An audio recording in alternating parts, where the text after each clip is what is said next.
was exposed as a fraud. Now look, that is a crazy claim. The Rock is one of the world's biggest stars, but anytime anybody gets labeled as a fraud, there gotta be a story behind it. So let's get into this video and let's see what's going on. When Dwayne Johnson, aka The Rock, turned up at the Venice Festival, you just saw this couldn't picture. ignore how the physique that defined him had changed. Now in his 50s, maybe he's In his finally 50s? hit the Yeah, wall what do y'all and expect his him to look like? body was becoming dangerous, I especially bet. since he recently announced publicly that he was suffering from Oh heart wow, problems I didn't would know send him that. medication Man, for the that's rest of his unfortunate. life. But this still made people think that for years, this was someone who sold themselves as the ultimate example of what hard work and dedication could achieve. He's the highest paid actor in Hollywood for a reason. Wow. He's the superhuman, indestructible, hardworking Jack guy.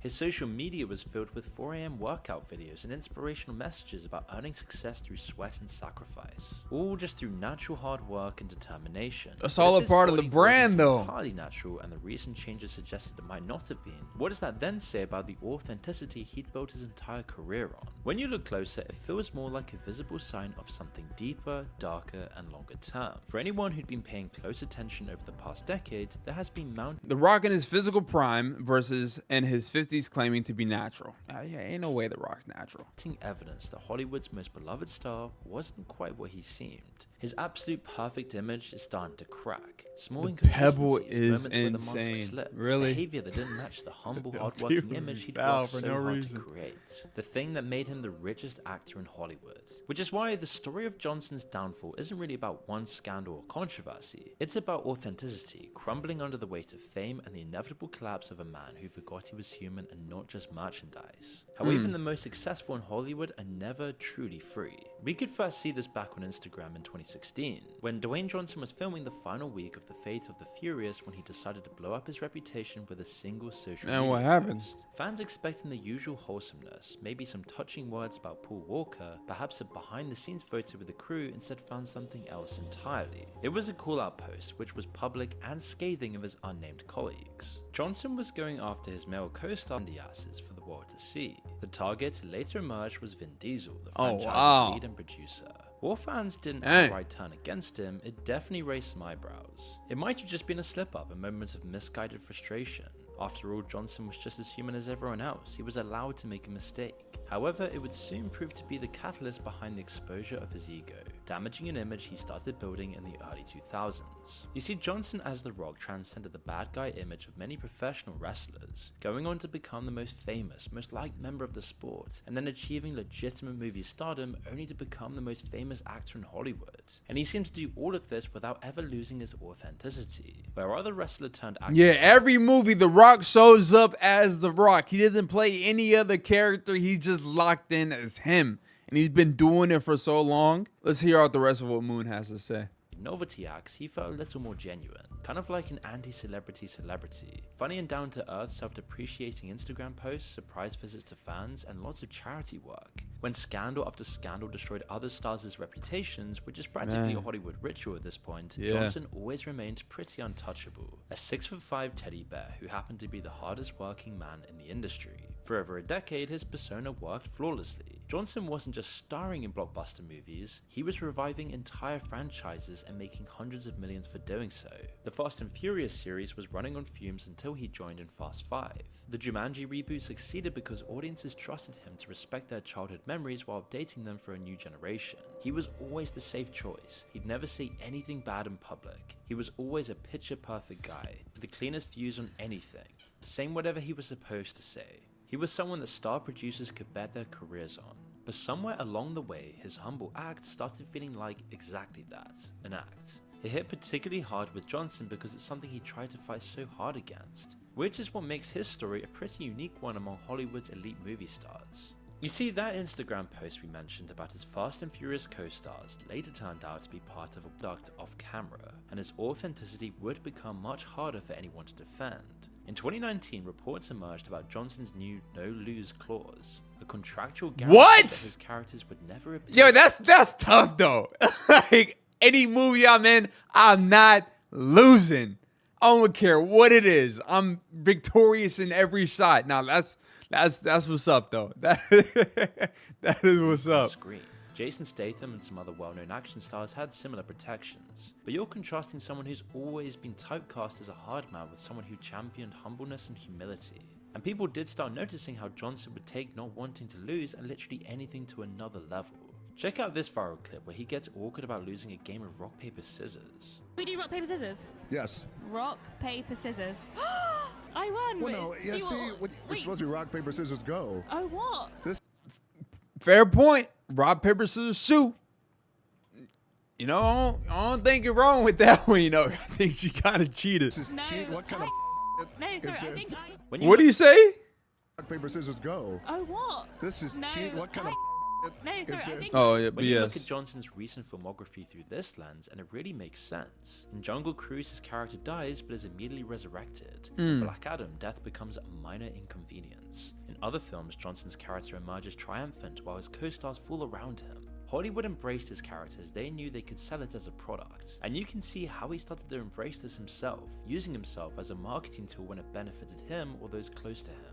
And it was a burger that would later prove this. In 2023, Johnson burger. posted a video of himself trying In-N-Out for the first time. Having lived in California for most of his life, he acted like I've this never was had just In-N-Out suddenly burger. the That mainly a first time he California had an thing? In-N-Out burger. One of the most famous and iconic chains in the entire state. It was meant to be a wholesome moment, and it was probably done by a strategist team to do a subtle promotion with In-N-Out. But it wasn't hard to see this was just a botched marketing ploy, as this definitely wouldn't have been the first time he tried In-N-Out. Even just living in California aside, and the chances that he'd randomly have this burger, we can at least prove that he'd had it 3 times. As fans were able Really? to pull up posts from 2017 where Johnson had claimed the exact same thing, Oh, even wow. calling himself In-N-Out's newest and biggest fan. Johnson later amended the post saying, "Thanks to the fans who reminded me that I went to In-N-Out years ago and totally forgot about it." What do you expect from an old man? You know, sometimes the memory does slip. With one viral post titled "Dwayne The Rock Johnson lies about eating at In-N-Out for the first time." This guy was so fake during the And podcast, calling him a and now flat-out this, liar. I'm convinced that everything he says is a bunch of BS. The top comment says a lot. Dude, he's basically a walking billboard. He's the type of entertainer that is selling a persona, not himself. There should be no surprise. Yeah. Sure, it's a very small, very trivial lie, but also so unnecessary. And around that time, people were also questioning how someone in their 50s could maintain this sort of physique, especially after Joe Rogan openly speculated about steroid use. This was around the time other celebrities like the Liver King were under the spotlight for lying about roids. Everybody in the fitness industry knows that he's probably taking something. But to this day, despite numerous accusations, Johnson is adamant that the only time he experimented with roids was when he was 18. Roids in Hollywood aren't actually unheard of, so if an actor were to admit using it, it wouldn't really be the end of the world. In fact, they might even be praised for coming clean. We all know people like Zac Efron and Christian Bale have taken stuff, but arguably Johnson would have looked much better if he were just honest about it. The Rock should come clean right now. He should make a video in response to the Liver King video. I need to talk to you. That Liver King situation The was Rock's been crazy. lying. There's not a fucking chance in hell. I he's might clean. still react to it. I never Not a chance followed in up hell. on As it. big as The Rock is, at 50, The last few years, he's definitely like turned it up a notch. at for flat. 50, Yeah. that's natural, bro. That's Yeah. How could you think otherwise? eats a lot of sushi. Yeah.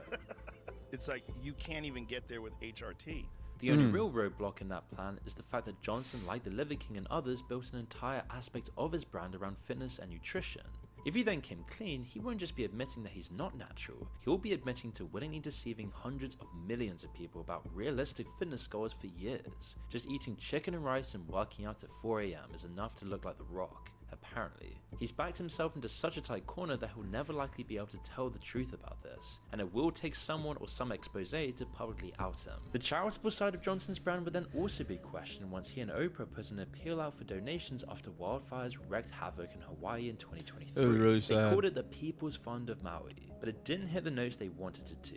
It wasn't all Johnson's fault, it was largely just a case of bad timing. Against the backdrop of the pandemic and the cost of living crisis, there was a lot of financial strain on a lot of people. So when they heard 2 celebrities with hundreds of millions, or in Oprah's case billions to their name, asking for donations and parting with a combined $10 million like it was nothing, many were ready to attack them. Especially those in Hawaii, who were already suffocating in the most expensive state in America without any real income. Many people demanded to know why they didn't request money from those who could actually spare it, like other celebrities. While Johnson later admitted he could have done this better, it became another thing chiseling away at his authentic image. Launched the fund.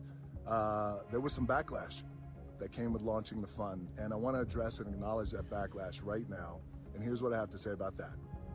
I get it, and I completely understand, and I could have been better. The distrust turned into animosity, and it was growing every time he made an appearance, appearances that each looked more scripted than the last. When Johnson did finally appear on the Joe Rogan Experience, it felt like flat, dull PR, designed to take the sting out of the mounting criticisms thrown his way. He'd also hinted at how his image management had been baked into him from his wrestling days, revealing the corporate conditioning behind his perpetual state of positivity. And Vince and the company always told me, hey, you can't smile enough.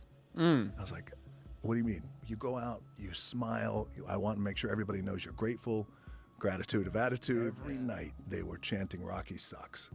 Whoa. And I had to smile through it. Ooh. The bosses were telling me, no, you got to smile. No, keep smiling. Ignore it. Ignore it. Just ignore it. This is honestly kind of sad when you think about it. Johnson's describing years of being told to ignore his gut instincts and just keep smiling no matter what. Wrestling teaches you to play a character that he struggled to turn off. Meanwhile, his acting career was starting to look increasingly unhinged, eventually reaching a breaking point when he finally took up the mantle of Black Adam and effectively tried to take over DC from the inside. Really? DC had been in decline since 2018, with most movies after Yeah. Aquaman not Flop making after nearly as much flop. as they needed to, with Zack Snyder out after the tragic loss of his daughter. Oh, Warner wow. Brothers didn't seem like they knew what they wanted out of the universe. Enter Dwayne Johnson. Johnson had been waiting to play the Captain Marvel antagonist since 2007, and while he was initially supposed to appear as the main antagonist to Zachary Levi Shazam in the 2019 movie, the director wanted Broom to tell both characters' stories, so he gave them separate origins. The interesting thing is, it came out a few months earlier that Johnson himself had actually lobbied for separate origin movies. As it turns out, he didn't just want to keep the characters separate for their origin stories, he didn't even want them to appear on screen altogether at all. Throughout the promotions for Black Adam, rather than talking about the connection between his character and Shazam, Johnson just kept referring to Adam as a dark Superman. He even orchestrated Henry Cavill's return as Superman for a surprise cameo, a spot that, given the comic book lore, should have gone to Shazam to set up their inevitable confrontation. For a man who claimed that Black Adam was his passion project, he sure seemed determined to remove links to his comic history. A top-like Reddit comment said, "Not really surprising, he only seems to care about Black Adam versus Superman, not paying any mind to Black Adam's main enemy." Really, it became clear this wasn't about artistic vision. Johnson was trying to retake over the studio and restructure DC to center around his character. That plan then backfired because Black Adam didn't perform as well as it needed to, despite his claims to the contrary. There was tension behind closed doors too, with Johnson apparently wanting to promote his tequila brand at the premiere despite others feeling it was Doesn't he have like a, what is it? Not a spark, like an energy drink? Doesn't Johnson have an energy drink? I could be wrong, but no, I believe he does. inappropriate as the film was rated a PG. When Black Adam did flop, the entire house of cards collapsed. The DCEU practically died from Johnson's desperate attempt to crown himself its king. And this is how Hollywood works when the cameras stop rolling. While we see slick marketing campaigns and friendly press tours, behind the scenes it's often just massive egos fighting for control of billion-dollar franchises. The irony is key. Johnson spent years selling himself as Hollywood's most humble superstar who loved teamwork, but when it all actually mattered, he chose his own personal ambition over everything else. He burned bridges, undermined storylines, and put his own brand ahead of what was best for the franchise. And you might think that after the Black Adam humiliation, Johnson would retreat and rebuild. Instead, he decided to return to WWE, and immediately repeated every mistake that had smashed up his movie career. returned The to setup was WWE, perfect for a what? redemption story. Wrestling thrives on comebacks, and Johnson What was returning to his this? roots after that should have been an easy win. But instead of fitting into an existing storyline, he decided to hijack one. At the time, Cody That is crazy. It's like, yo, we're not starting over from scratch. We're not building up another story for me. I'm just going to get in between what y'all got going on and take it over from there. Man, what? The cards this man holds. Rhodes had been building toward a championship match against Roman Reigns for over a year. Rhodes had left WWE, proved himself elsewhere, and returned with massive fan support, and was finally getting his shot at the title his father never won. Fans were completely invested in this finish the story narrative. Then Johnson showed up and basically said, Dang. I want the main event spot instead. That's crazy. I know the fans were upset about Main that. They event had to spot be. Instead. In a move that stunned even wrestling fans accustomed to his unique politics, Johnson strong-armed his way into the main event, forcing Rhodes to step aside. Fans were understandably not happy. They were particularly upset that Johnson was allowed to just show up and force himself into a story as he pleased. Now, not only is the video of the handover between Rhodes and Johnson the most disliked video on WWE's YouTube channel, but Johnson's Instagram following declined massively. For the first time in his career, Johnson was forced to publicly backtrack, returning the spotlight to Rhodes and Reigns. Have to. I remember calling Nick and Ari, and I said, I have this idea. I don't think we should truck through this, because the thing that bothers me most is that there is a group of fans, a segment of fans who are upset. I don't know what the answer is. I don't know what the North Star is, but how about this as an idea? Why don't we go with this incredible storyline, continue to go with it between Cody Rhodes and Roman Reigns. The idea of finishing his story is one that fans have invested in. We as a company have invested in that too. Rock and Roman can wait. Fans actually appreciated this, and it does tell us something about Johnson, about how torn he is between himself as a man and himself as a character. And it's genuinely hard to tell where The Rock ends and Dwayne begins. You can see in the comments in this video, someone says he's out of character. Imagine trying to just be your normal self, only for people to view it as simply being out of character. I know that's Another hard, comment, "He's never especially looked for more doing it Dwayne for than so he many does years." Right there. Truth be told, the damage is piling up big time. He'd shown that even in the world that created him, he couldn't resist putting his ego first. But if you thought his reputation couldn't sink much further, 2024 had one more devastating blow in store: Red 1. What was supposed to be Johnson's triumphant return to family-friendly blockbusters instead became a masterclass in everything wrong with modern Hollywood. The Christmas action comedy with Johnson as Santa's head of security wasn't just a box office bomb, it was a production nightmare that exposed the toxic behavior lurking beneath Johnson's image. The numbers alone tell a damning story. Red 1 cost a staggering $250 million Why do movies cost so much to produce, man? to produce, and yet managed to only gross around $185 million worldwide. Dang, that To even put that into break even. perspective, it performed worse than 2017's Baywatch, previously Johnson's most embarrassing commercial failure. But the real scandal wasn't the movie's quality, though critics savaged it with a 30% on Rotten Tomatoes. Instead, it was what happened behind the scenes during production. In April 2024, a report from The Wrap revealed the true cost of working with Dwayne Johnson. According to multiple industry insiders, Johnson's unprofessional behavior had single-handedly inflated Red One's budget by $50 million. Sources claim Johnson was arriving on average 7 to 8 hours late every single day. Sometimes he simply wouldn't even show up at all, forcing the entire production to shoot around him. Cast and crew members would sit idle for hours, watching costs skyrocket while the star's absence held their timelines hostage. But perhaps the most bizarre revelation was Johnson's bathroom habits. Multiple sources confirmed that rather than using He public said, "Oh, I got time to go to the bathroom. Hand me a bottle. I'm peeing in it. Let's run the shoot over again." restrooms like everyone else, Johnson would actually urinate into water bottles and then hand them I know that had to be so uncomfortable for the people that were around him. Ah, man. Everyone turn around. to production assistants to dispose of. Quote, Dwayne truly doesn't give a fuck, one insider told The Wrap. It was an effing disaster. For months, Johnson's team dismissed the reports as slanderous. His representatives claimed the allegations were both ridiculous and false. But in November 2024, during a GQ magazine interview ostensibly meant to rehabilitate his image, Johnson made a stunning admission. Quote, I pee in a bottle, he told the interviewer matter-of-factly. Yeah, that happens. This wasn't The Rock's first pee-related controversy. Back in 2017, he admitted to peeing in a bottle mid-workout. And I just realized you just saw my big bottle of pee. That ain't Gatorade. I mean, he said it openly. He said, hey, this is something that I do.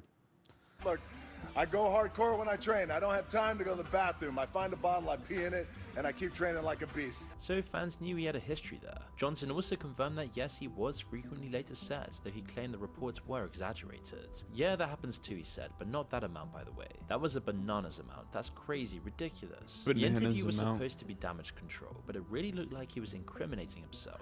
He now had the press after him on all angles, and other reports about misconduct inevitably started to flood in. For example, in 2018's Rampage, he was reportedly late an average of 4 to 5 hours daily, with one co-star keeping a detailed log of his arrivals. His work ethic was also criticized, which massively dented his hard-working persona, with one insider telling the press it's his absolute refusal to work more than 4 or 5 hours a day, and explaining that it's a control thing. Chris Evans, Johnson's Red One co-star, tried to provide cover, claiming that Johnson's lateness was built into the schedule, but that only served to confirm his unprofessionalism. Here's the thing about Hollywood, it has this weird way of making bad behavior just seem normal. When you're powerful enough, your problems become Man, I'm so happy I'm not in that life because, yo, there's a lot. Pretty much everyone. The pee bottle instant brings that home in some weird way. When you're powerful enough that people literally handle your waste without question, like some royal groom of the store scenario, when productions worth hundreds of millions of dollars revolve around And your none of the schedule. movies are good. They don't make good movies anymore. I haven't seen a good movie in a long time. The last movie that I saw was him. I thought it was pretty solid. Give it a 7.5 out of 10. But other than that, like I couldn't tell you a good movie I've seen. Weapons was decent. I give it like a 7.5 out of 10. But I couldn't tell you like a good movie I was 10 out of 10 that I've ever seen. Like in the past 5 years. I couldn't tell y'all. If y'all have any movies that are like a 10 out of 10, y'all let me know down in the comment section. Better yet, let me know over in the Discord. How do you even maintain any connection to reality when you're one of the most famous men alive, when everyone around you in LA sucks up to you, when everything about you, from your plastic surgery, steroid use, fake teeth, and fake personality, is completely strategized to always seem more likable? Johnson's story is just like Will Smith's, who spent decades as Hollywood's golden boy before the now immortalized Oscar night slap, or Ellen DeGeneres, whose Be Kind brand imploded when stories emerged about her toxic workplace behavior. It's always like their personas trying to cover for some deep insecurity. Or someone like Ryan Reynolds, who's built an entire career on seeming relatable and self-aware, and yet industry insiders whisper about controlling behavior and impossible demands hidden behind the charm. Fame just creates this weird bubble where normal rules don't apply, where masks are used to cover for deep insecurities and bad behavior, and eventually the bubble will burst in spectacular fashion. Today, Dwayne exists in a strange liminal space. He's still one of Hollywood's highest paid actors, but his cultural capital is evaporating. It's not that he became a true villain like some in Hollywood. He simply became exactly what he once opposed. A corporate suit masquerading as an authentic person. A rich, famous guy who has absolutely no freedom or autonomy. A puppet of Hollywood elites. I mean, you've got to ask, how many truly authentic people even exist in the upper echelons of Hollywood? If not even one of the world's most headstrong, humble stars could seem to resist the pull. So where does he go from here? Well, at age 52, he's reached a point where reinvention becomes more and more difficult. His upcoming projects, including a live-action Moana remake and The Smashing Machine, are potential paths forward, but they also carry enormous risk. The live-action version of Moana could either capitalize on the animated sequel's genuine success or further expose Johnson's declining appeal.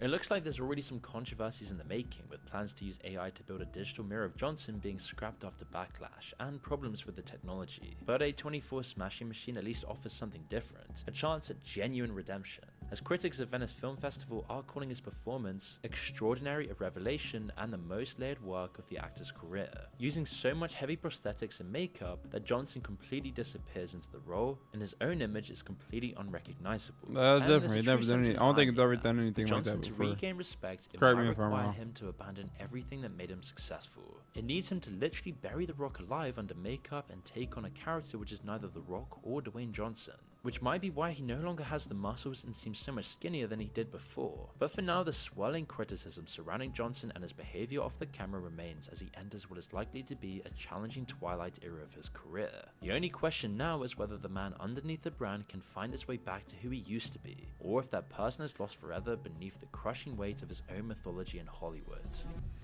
Well, there you guys have it. Dwayne Johnson situation. You guys let me know your thoughts and opinions down in the comment section down below. At the end of the day, you always have to be true to yourself. The main important thing is authenticity throughout all aspects of your life. I know sometimes it may be hard, it may be a little difficult, but just stay true to yourself. But I'm gonna catch y'all in the next video that I drop over here on the channel. Tune in, never tune out. Remember, every day you guys have a choice. Choose growth. It's 8 p.m. and I'm signing out. Deuces.